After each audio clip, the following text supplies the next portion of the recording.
You ask Tiger to solve. This deals with linear equations with one unknown. The final result is x equals -5. Let's solve it step by step. Group all constants on the right side of the equation. Add 8 to both sides. Group like terms. Simplify the arithmetic.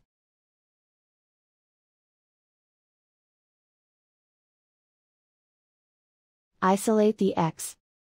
Divide both sides by -5. Cancel out the negatives. Simplify the fraction.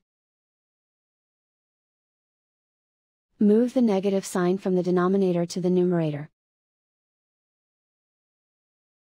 Find the greatest common factor of the numerator and denominator. Factor out and cancel the greatest common factor. And so the final result is x equals -5.